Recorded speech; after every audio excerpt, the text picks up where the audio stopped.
Okay, welcome home. I'm your anime manga mom. Today, we're gonna be talking about my week in anime. I've been watching a couple of animes. Not as many as, well, not as many episodes as last week. Anyway, I've been watching Nabari no O, which is a uh, anime. So if you like ninjas, then this one might be a good one. It doesn't capture my attention a lot, so I do tend to start nodding off to sleep when I watch it. But it's a good show. In Japanese dub, the the sensei, the character Kumohira, his haircut so reminds me of Sword the Troll. If I can, I'll show you a picture. I love the fact that when um, the main character is being mischievous. That's Rokujo. Rokujo. When he's being mischievous, he has like little bat or demon wings that kind of come out of his head. But he's so like kind of quiet and reserved and understated that you don't know when he's messing with you. So when he does, it really helps to have that like sarcasm symbolism. Let you know that oh he's up to no good. Um, but yeah, it's a cute show. It kind of reminds me of Shinobi no Itoki. I think that one was a little better. If you're gonna pick one or the other, I would pick Shinobi no Itoki, but that's just me. I've also been watching Hell's Paradise, and that I'm watching in English dub. Um, it's done by Mappa, so it's very, very beautiful. I love the backgrounds. It's set in the Edo period, and I absolutely love, traditional Japanese architecture and styles. So I think it's beautiful for that reason. It's also highly violent, so it's kind of like Tokyo Revengers in that respect. A lot of blood, a lot of gores, and this, I think, these shows are more obviously violent because even though there's a lot of fighting and action and stuff in shonen anime at large, these anime have a more realistic approach to it. So instead of seeing people get thrown through multiple buildings or tossed to the sidewalk and crack the concrete, and then they just crack their neck and get up and like, hey, let's keep going. No, these the human body can do amazing things. You can get stabbed, you can lose blood, you can break bones, and you can still keep going. But there's only a certain amount you can do. And this kind of explores that. Like, if somebody gets choked, then they pass out and die. If somebody gets stabbed, then they'll get weak and they'll lose their feeling in their, extremities. So the violence just makes you worry more because yeah, they're hurt. They can't do anymore. And so I don't know. I like it. Um, it's about murderers, assassins, criminals, and they get taken to this island, and the island is called Heaven. And then they are supposed to find the elixir of life.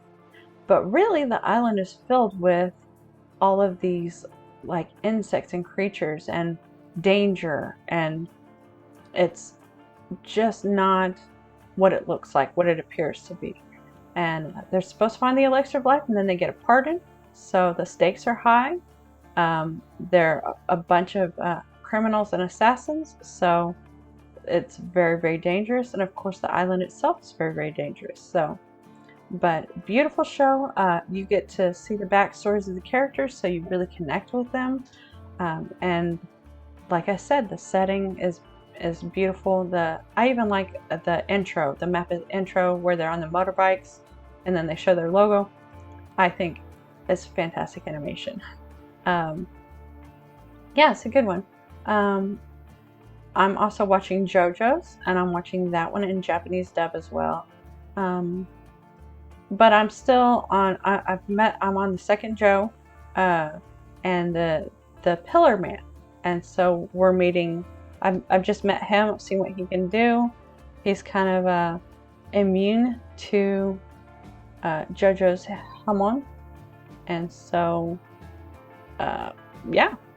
But it reminds me of old Saturday morning cartoons, so it's a little nostalgic for me. I kind of like that aspect of it. I like the over-the-top quality. I love the over-the-top art, but I do wish that it were a little slower paced and a little deeper story. Like, I know there's a lot in it, and they have explanations and, you know, I guess anime science behind it, but still, I wish I knew the people more and connected to them more, you know. But that's my preference. Maybe I will find my favorite Joe yet. Maybe he's yet to come. So I will keep watching. It's great for my Nihongo listening skills to keep that in line.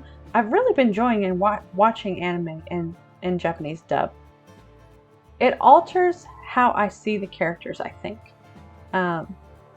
Because I've watched several in both English and Japanese, and I do get a different sense of the characters' personalities. Maybe that's all due to the voice actors, or maybe it's due to the language. But it does make a difference, and I really enjoy listening in Japanese. I have gotten a new app called Ringoton, and it helps me. I've been using it for my kana writing, so I'm okay at reading kana, but writing I'm a little behind. Like, I can translate it back, but if you said write a sentence that says this, I'm like, I can't think of what it looks like. I would have to get a cheat sheet. So I've been writing this, and it is helping me to be able to recall it instead of just remember what it means. So very good app. I highly recommend it if you're learning Japanese. I did do the glass painting. It was not pretty. I got a fine tip Sharpie oil-based marker, and I printed out a picture that I liked. I tried to look for one that had big lines, but when I went to go transfer it, the face, the eyes, especially in the hair, I just couldn't get the detail. I think I need a smaller marker, so maybe an ultrafine, or maybe I need to just suck it up and get a less detailed image. Maybe get something that's all face, like a really close-up look of the face. That would have been a better choice for my first art. So yeah, so as I was drawing the eyes, I was like, nope, this isn't working. I'm just gonna have to erase this and redo it. And I was like, instead of doing that, how about I just go ahead and finish what I've started? And it's gonna be bad, and I'm gonna accept that, but it'll be good practice. And if I'm gonna have to wash it off and do it anyway, I might as well wash the whole thing off. So I just kept going. Laying down the first layer of paints was good. I liked finding and mixing the colors myself. I have a whole box full of acrylic paint that I just keep on handcrafts and doing whatever I need to do. And so that's what I use. Maybe there's better paint out there for it. Maybe the oil-based Sharpie is not the best choice. I don't know. But the line work is really incredibly hard. And then once you do the first layer of paint, everything's great, but it's kind of translucent. So you need to do multiple layers. When you pick it up and you think you've got the whole thing colored in just perfectly, and you pick it up and there's light behind it, you realize there are so many gaps and so many places where you can just see right through it. So you need to go back and do another layer. Well, obviously you have to wait for this layer of paint to dry, and then you come back. But then as you're laying the next layer of paint, the first one starts to flake off. And then you have a problem because it might not be exactly the same color that you're laying down in that spot. And so you have to kind of go back and erase what was under there and like feather it out so that it doesn't look like you were painting with a different color. anyways, so I had all the colors that I wanted down first, and then it kind of got messed up the more I did. But I kept going and I finished it up, and it turned out more like an impressionist painting, or you know, like stained glass art or something.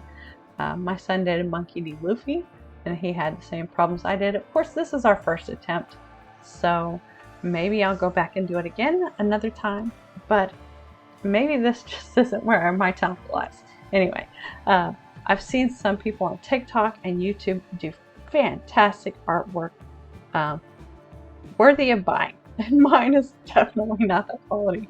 And I'm not going to do I'm not going to have like 57 photos of 8x10 glass paintings. But if it's something that you like to do, I just went to my local big box store and I got a couple of cheap picture frames, and I just decided that I would paint the glass on those. So that's what I did. And it was fun to do. I would recommend doing it if it's something that you enjoy. But of course, it is much more difficult than it looks. Anyway, so what have you been doing? And have you done any anime glass art? Or what art do you like to do? Any crafts or anime DIY projects that you have, please recommend those to me. I love doing stuff like that. And I recommend the animes that I've been watching. I would give Nabari no O probably a 6 out of 10. I would give Hell's Paradise probably an 8 out of 10. Yeah, so, or maybe more. I don't know. I'm still starting it out. I'm still new to it. But JoJo's, I can't put a rating on it just yet. It's not everybody's cup of tea. But if you like really over the top art and really over the top action, then you would love it. Uh, if you like a fast pace, it's good. If you like really character driven stories, this one might not be for you. And that's kind of my preference. I like character driven stories. I want to feel like these people are real and that I could know them in real life. And I think that makes me connect to it more, and I enjoy the story a lot more. So anyway, that's my 2 cents. And drop yours down in the comments. Let me know what you've been watching and what you've been doing. All right, talk to you later. Have a great day. Bye bye.